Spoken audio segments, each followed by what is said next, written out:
Hello, my name is Glenn Brown, and I am a student at Grand Canyon University. And this video is for my intercultural communications class. Today I will be discussing the article written by Horace Mine called Body Ritual Among the Nacirema. This article, to the unbeknownst reader, reads as a description of a brutal and masochistic culture of a recently discovered tribe that has a sinister and self-deprecating view of the body. However, it's far from that. The article is about America, modern America. This article captures the culture of ourselves and heavily exaggerates it to mirror how we do to other cultures.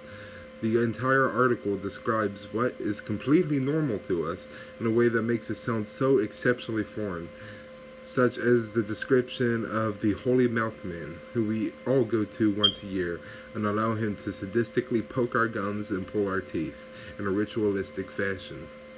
This, however, is an over-exaggeration of a dentist. My personal favorite exaggeration was the personal shrine box that is built into every house.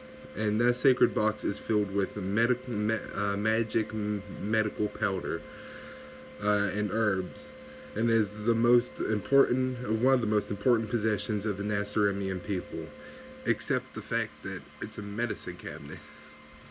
The article's purpose is to put us in the shoes of the people who have this magnifying glass of strangeness and mystique on them, when they're just normal people like ourselves. Mine exceptionally showed how researchers have the power to hyperbolize the features and principles of a culture to make it seem so much more foreign to us. I believe there is some interesting concepts in today's times and standards that could fit into this article, such as the idea of tattoos and piercings. For example, would be explained in the article, like how many of the Nacirema people permanently mark their bodies in this ritualistic fashion of volunteering to have ink driven into their skin to permanently make words, symbols, and religious imagery. Many also choose to have these holes put throughout their body to be filled with items such as ceremonial jewelry. It sounds pretty disgusting and pretty disturbing describing it in that manner, but many of us aren't shy to the idea of tattoos and piercings. Another interesting one pertaining to the body would be the idea of body shape and diet, which is incredibly prominent in American culture for the past few decades. Though it would be described in the article as the tribe's people's willingness to withhold food and nutrition in order to reach their ideal body weight and shape. Certain diets allow the participants in the ritual to choose what they want to eat and what they can no longer eat. This is encouraged by the role models of the tribe who already fit this body shape and endorse their diets. This can have a negative impact on the tribe's and the people's nutrition. I chose to use tattoos, piercings, and body form as examples due to the fact that I believe these ideas have shaped over time and became way more extreme. A researcher from the outside looking in may see this peak of extremity. Tattoos, for example, at the time Miner wrote the article of Nacirema, weren't as popular as they are today. Today, it's not uncommon to see people walk around with sleeves of tattoos, or maybe just a lot. This has become increasingly normal and interesting when seen through the lens of the Naciremian people, or the Nacirema concept. The same with the piercings. During the time of Miner, it was mainly women with earrings wearing piercing.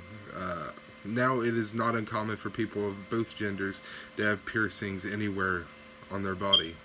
Lastly, with diets and body shape, with the unhealthy ideas of body standards alone, this can be seen as something that has evolved depending on the beauty standards of the period. Other than the latter one being body shape, I don't see much harm to a culture that could come out of it, because it's just how our culture has advanced over time. It's not anything particularly harmful for tattoos and piercings. Well, however, the last one could be positive or it could be negative. Previous body types of the past few decades have proven to be pretty detrimental. In an article written by CNN, written by Jacqueline Howard, called The Story of the Ideal Woman and Where It Has Left Us in 2018, shows how body types and the ideas of beauty have evolved over time, and shows us how detrimental this cultural phenomenon could be. The eating disorders of anorexia caused the deaths of more people in the 90s than any other mental illness of the decade. Even in the 2000s, it was noted that children aged 5 to 6 were wanting a body size that was significantly smaller than their own, and children under the age of 12 were being hospitalized for eating disorders at a 112% increase rate. Even when not viewed through the lens of the Naciremian concept, this is a horrifying truth. Luckily, in the 2010s, we began becoming more inclusive with how we view our beauty standards and eating disorders, and they're thankfully becoming less of a norm. Thank you.